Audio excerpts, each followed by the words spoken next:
Hi folks, welcome to the Prepared Homestead. This is Travis. Thank you all for stopping by to watch. Wanted to have a conversation with you folks today about pistol versus rifle. And while that may seem silly, there does seem to be some arguments and discussion online of why you would even need to have a pistol on you when you're fighting the bad guys, when that time comes, when it's not nearly as good as this. I mean, lots and lots of soldiers all over the world, especially our own, the vast majority, don't carry a sidearm. They only use their rifle. They're riflemen. And so aren't that what we're supposed to be when, you know, the critters that come, bipedal critters that we have to defend against? I mean, why? Well, these guys are bipedal too, technically, but that's not the ones that I'm talking about. Don't you want the very best thing possible, which is going to be this over any sidearm? Well, of course, that's true, but I think a pistol has its place, and let's talk about that. And then also some things that you should kind of keep in mind when it comes to your own personal and homestead defense, because some of you may already be in a situation that it's absolutely necessary.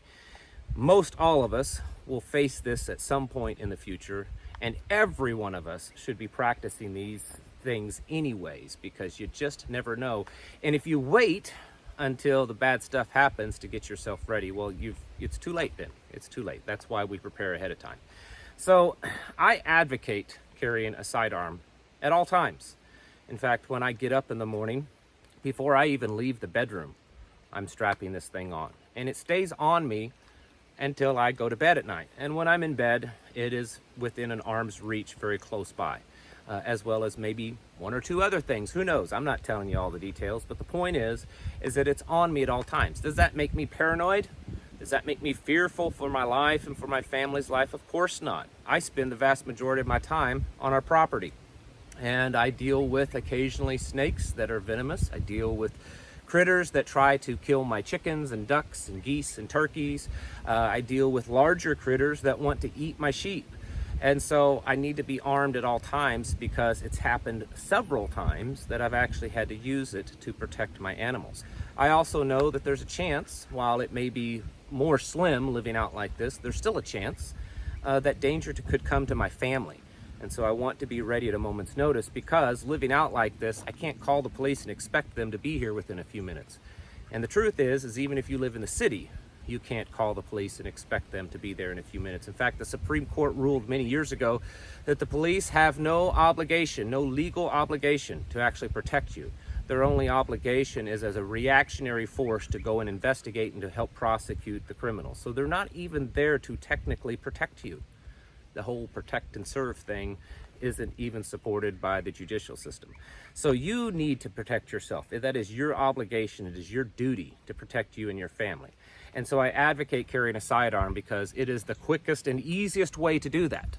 Now, the reality is something like this is never, ever, ever going to be as good as something like this. And I don't care what caliber you put it in. I don't care if you've got some big old 44 Magnum or a 50 caliber Desert Eagle. It doesn't matter. It's still never going to be as good as a rifle. That's just the reality of it. So why do we carry something that's not as good? That's probably the poorest choice when you line up all the firearms to defend yourself. A pistol is the poorest choice. I'd rather have a rifle or a shotgun. So why carry a pistol? Well, because it's easy. I mean, that's just common sense, right? It's easy, it's lightweight, it's not constricting, it's easy to conceal.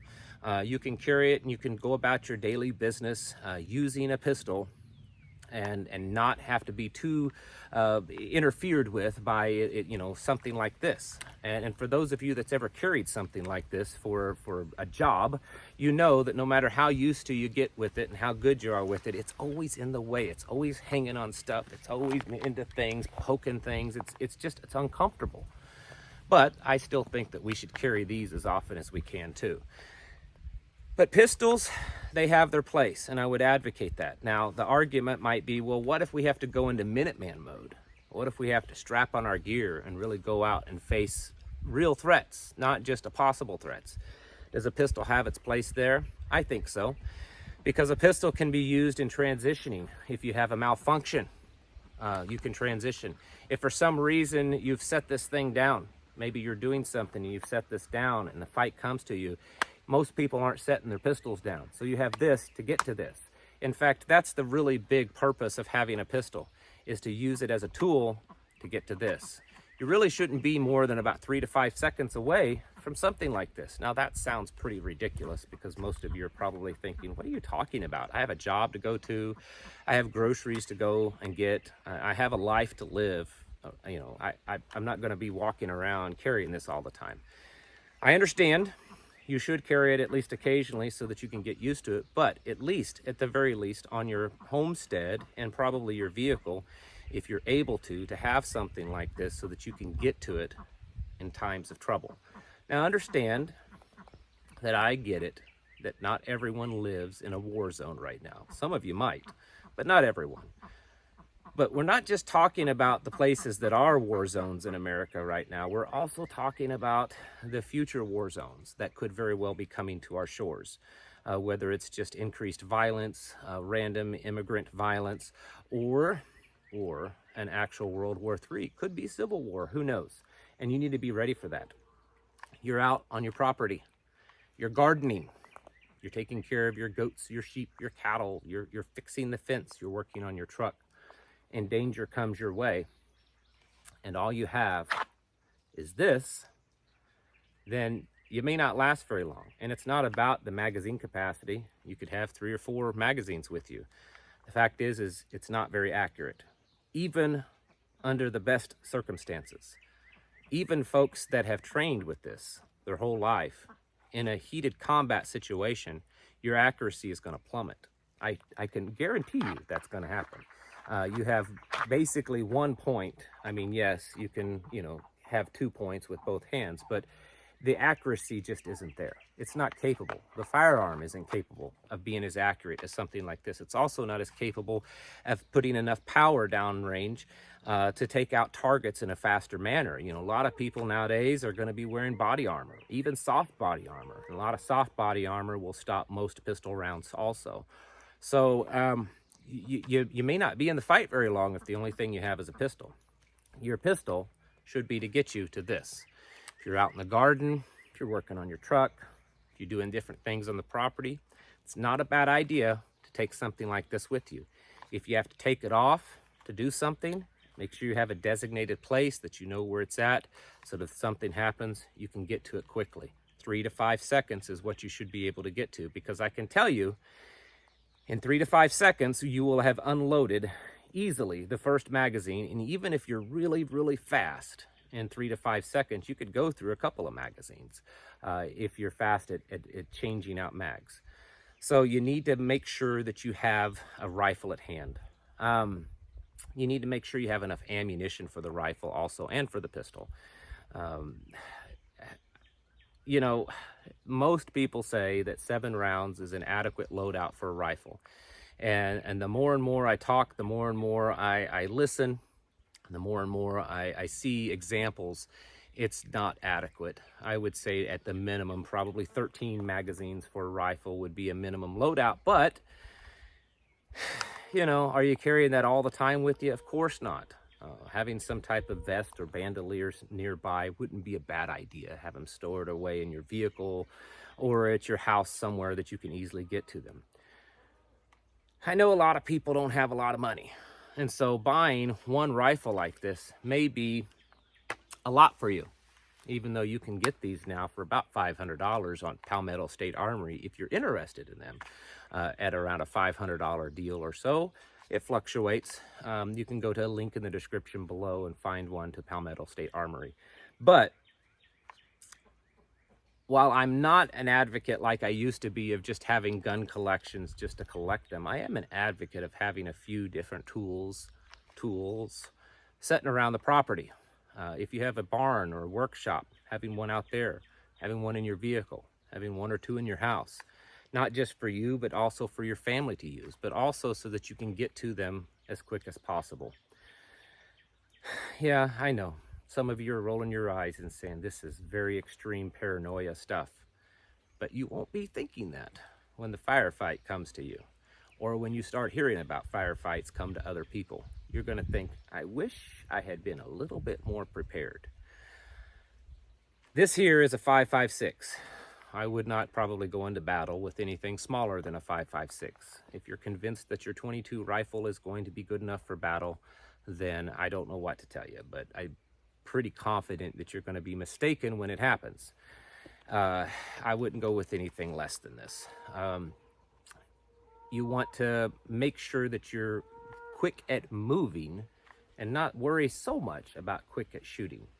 Wyatt Earp famously said, and I can't even remember the exact quote, that speed is great, but accuracy is important, or something like that. And if you're not the fastest shooter in the world, but you really hone in on your ability to do the mechanics of shooting properly and to do them accurately, that's going to win out over speed.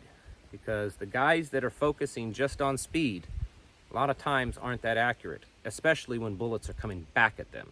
And that's the big factor that a lot of people don't take in. You may be really, really good at drilling holes through paper targets, but how good are you at when those bullets are coming back at you? And you've got to move around. So train to move. I would train harder to move than I would to be able to shoot quickly. Yes, making transitions from a rifle to a pistol and back from a pistol to a rifle are important, but learning how to move under fire and return fire while moving is going to be really important, because if a bad guy comes to your property, and the only thing you have on you is this, and this is 100 yards away, you need to make this work to get you to this. And that's going to come with being able to move quickly and to shoot. You don't have to shoot quickly and move quickly. You just need to move quickly and to be somewhat accurate. And then learn how to quickly get to this. There should be drills that you work on your homestead, including your family.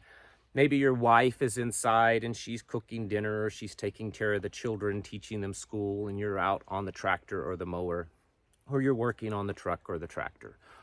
There needs to be drills that they know, whether it's a code word or that it's just certain things that are happening, that if you start running towards the house and they hear bullets flying, they know where to go to cover, and maybe at the last ditch, your wife tosses you this.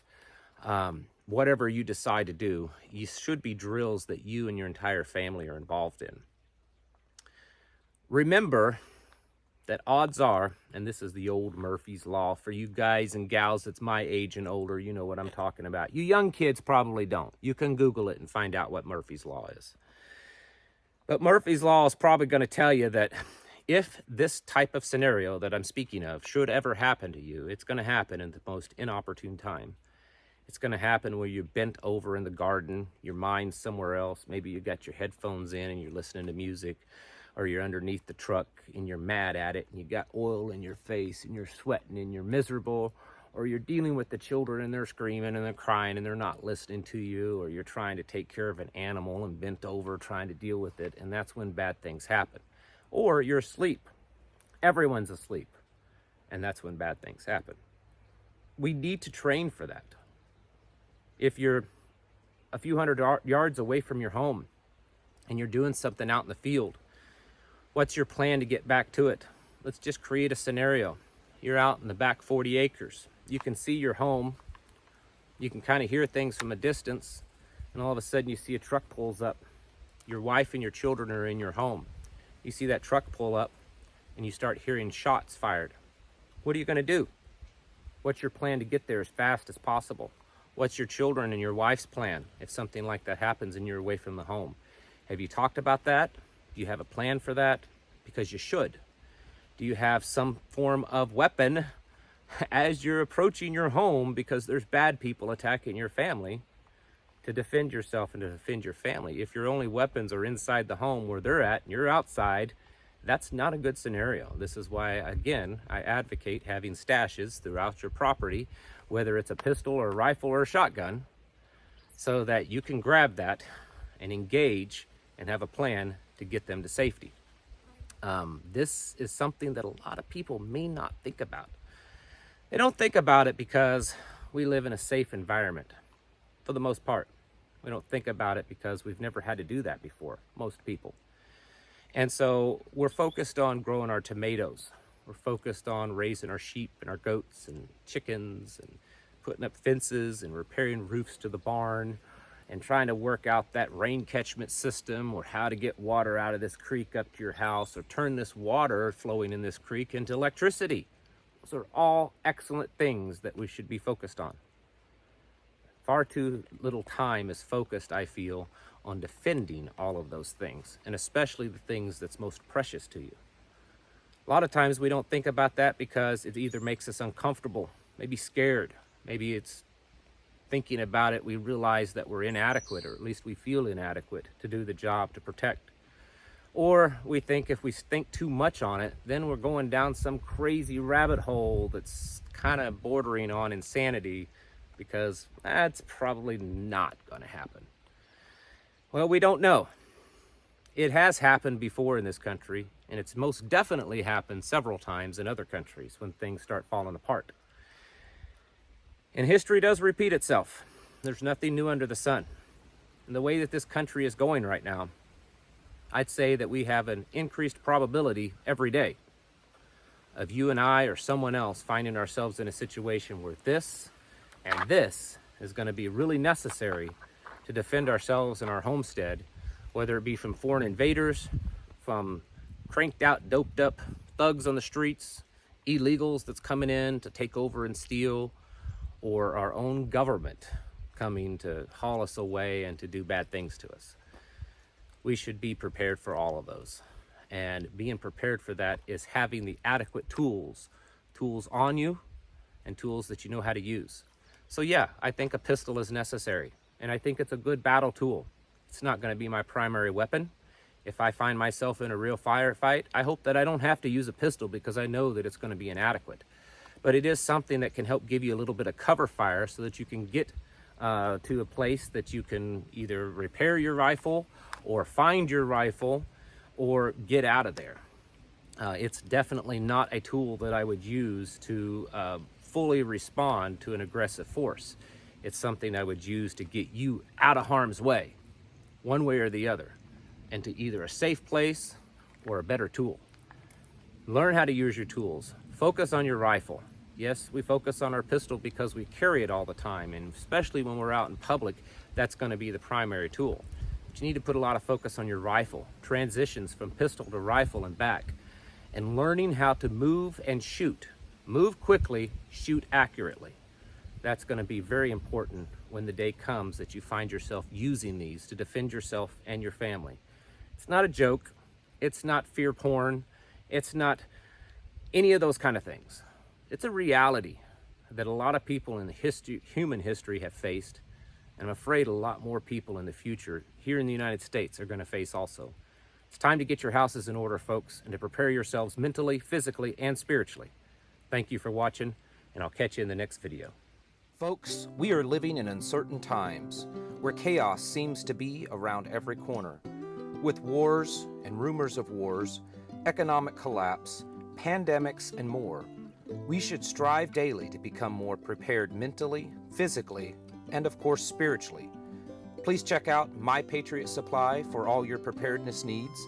My Patriot Supply offers Ready Hour food, Alexa Pure water filters, and many other emergency and survival products.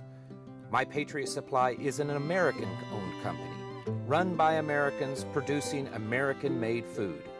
Emergency food from My Patriot Supply has a 25-plus year shelf life. It's simple to fix and delicious to eat. With My Patriot Supply, you can sleep at ease at night, knowing that you and your family have the emergency food to last through the coming times. To find out more, click on the link in the description below or go to preparewithtravis.com.